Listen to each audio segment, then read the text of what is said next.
And so what we see in the Hebrew is another word for prince or leader or ruler or exalted one or president or chief or captain or governor or king is the Nazi.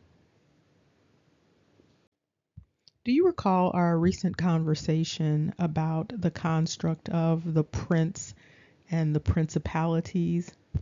Hopefully you do, because what we're going to do now is look a little bit more closely at this construct of the prince. Let's first start by looking at some other terms that mean the same thing as prince. One is the archon. So in addition to the word archon, we also have leader, ruler, president, exalted, chief, captain, sheik or sheikh, governor, and king. And you know how we like to look at constructs in different languages. And so, with respect to this prince, this archon, we're going to look at that construct in the Hebrew. And so, what we see in the Hebrew is another word for prince or leader or ruler or exalted one or president or chief or captain or governor or king is the Nazi. Another transliteration of the Nazi is the NASA or the NASA. And so here we see in the Hebrew, this Nazi is another way of saying prince, leader, chief, and ruler. And here you see Nazi is the exalted one, a king, a sheik or sheikh, a rising mist. And so when we get to that rising mist component or that lifting up, this is also referencing this idea of a deity. And so you see the corresponding Greek entry again is archon. And remember that arch means ruler or rule. Nazi is indicated as a person of authority or leadership, the head of a tribe, a family, or even a nation, and specifically related to the tribes of Israel. Now, this is all very interesting for a number of reasons, but one reason is that there is significant confusion about the origin of the word Nazi. And oftentimes it has been offered that it is some sort of contraction of a couple of words or constructs. But here we see very clearly that many individuals should have known or would have known throughout time that this particular word or construct is coming straight out of the Hebrew. And so we have here that Nazi again is the leader of a tribe or a prominent figure in the community. Nazi again is one lifted up, a chief prince. In other words, a prince of princes. And here we have Nazi as any chief man, also a human ruler, and specifically related to Solomon. We also see that this refers to Abraham's other child and the tribes that are under that particular child, Ishmael. Nazi is the ruler of the congregation. Specifically, the Nazi is the president or the head of the Sanhedrin. It goes on to indicate that the Nazi is a tribal chief or representative. And here we see the Nazi are related to Zedekiah. In addition to Zedekiah, the chief men specifically of the tribe of Judah. And so the Nazi are related to the tribe of Judah. You also see Nazi related to the future Davidic king.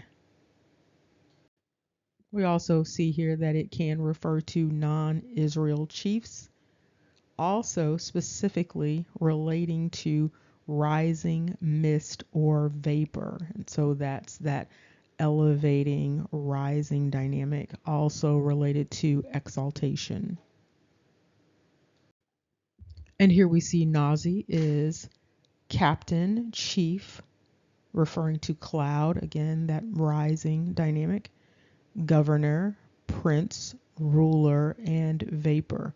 Again, the exalted one, a king, a sheikh or sheik, cloud, governor, ruler, vapor. And then there is that reference to this deity dynamic. Now, this also refers to NASA again, which is interesting because of the spelling of it and also what we understand to be NASA. Now, interestingly, when you do a direct translation of Nazi, what it comes up as is president. And this is specifically related to the president, again, of the Sanhedrin. Also, again, referring to chief, prince, and king. And so all of these are synonymous. So in other words, when you see in scripture a reference to a king or a prince, you can swap that out with president or chief. And here you can see that direct translation of Nazi coming out of the Hebrew into the English as president. And here at 5387a, we have Nazi as one lifted up, a chief, a prince again. And here again, you see that reference to NASA again because it's coming from NASA or Nassau. And here again, you see that vapor, rising mist. With this entry, you also see again one lifted up, a chief, a prince, and official. And here we actually get to that root of NASA, and it indicates to lift, carry, bear, take, forgive. It also refers to this taking away, lifting up, and permitting.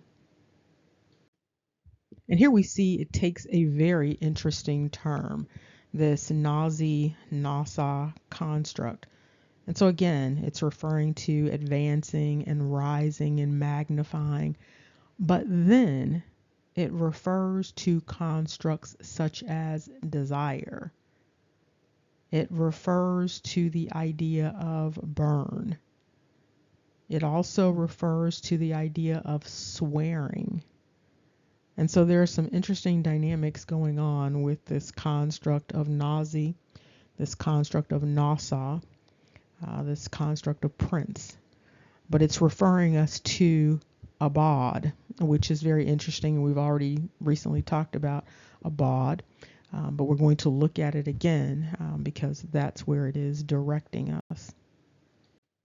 And here we see this reference to Nasak. This again is in reference to a prince.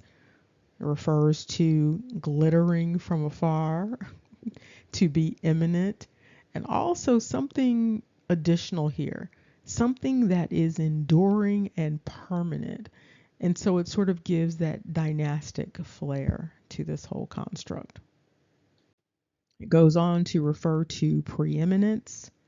Again, that idea of continual, this idea of overseeing and supervising and leading. And of course, we have the illuminated ones. Okay.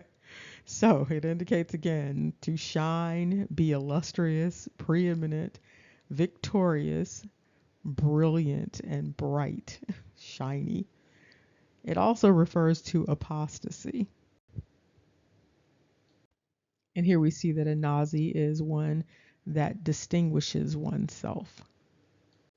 Now we also see that there is some connection between Nazi and religious observance. And here we see Nazi is a part of the root of Nazarite, which means to be consecrated or set apart.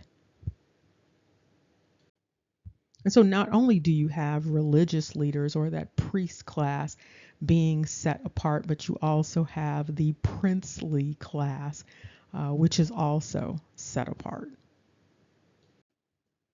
And here we see very specifically that a Nazarite is another way of saying a prince or a ruler. And so Nazi, Nasi, Nazi, Nazarite, all of these are basically the same construct.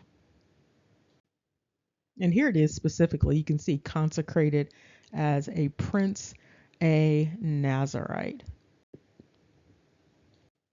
And here, with respect to Nazarite, you can see that this was a Hebrew collective consecrated to the service of God, and they had vows of abstinence related to things like alcohol and their hair, not having the hair cut.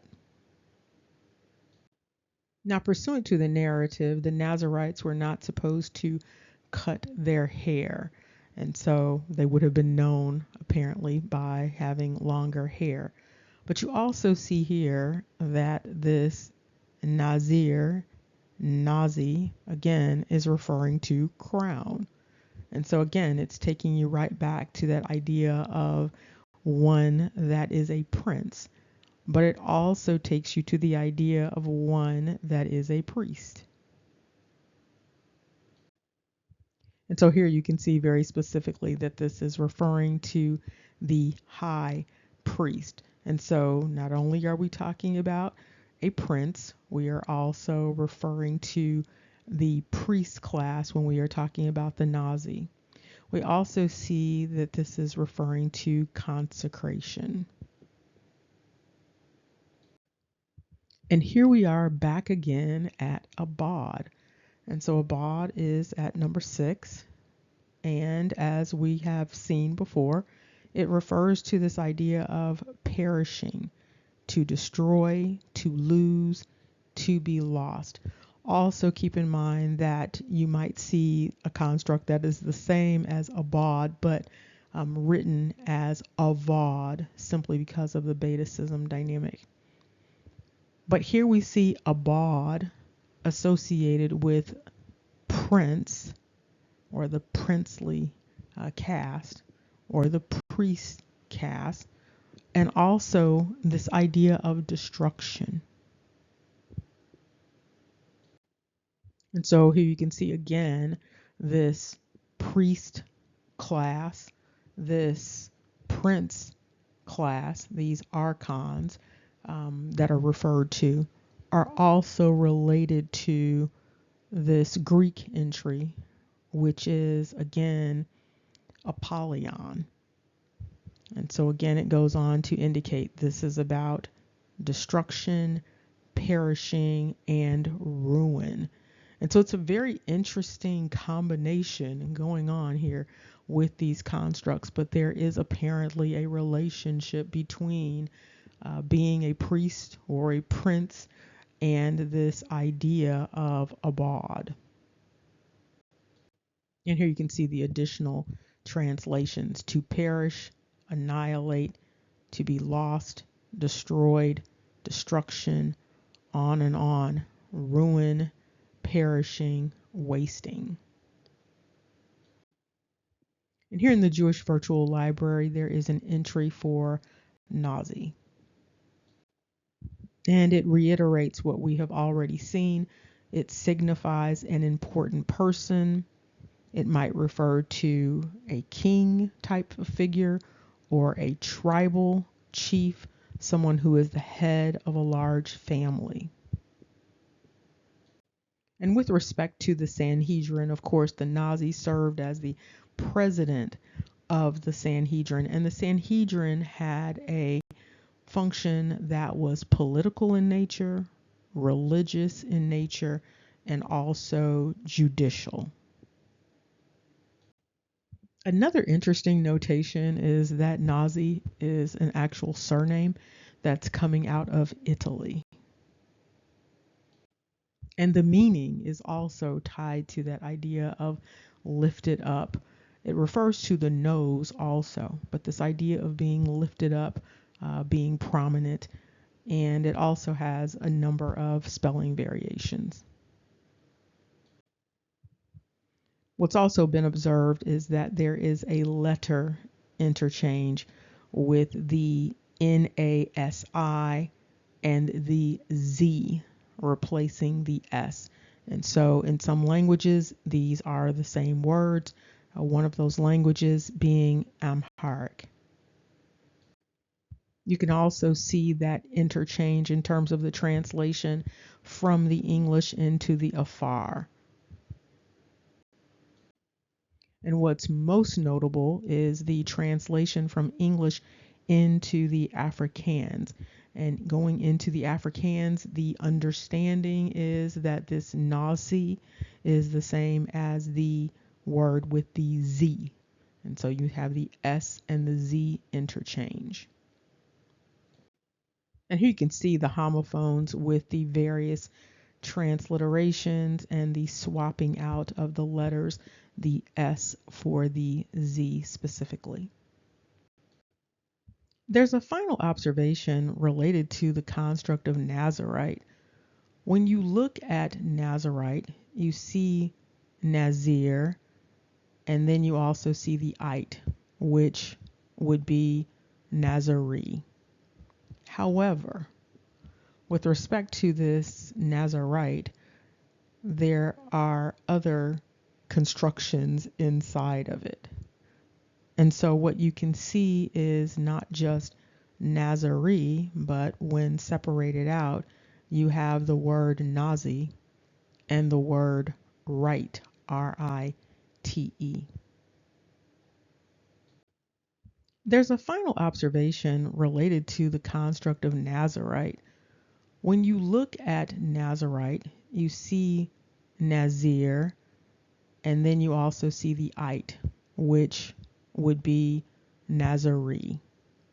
However, with respect to this Nazarite, there are other constructions inside of it. And so what you can see is not just Nazarene, but when separated out, you have the word Nazi and the word right, Rite.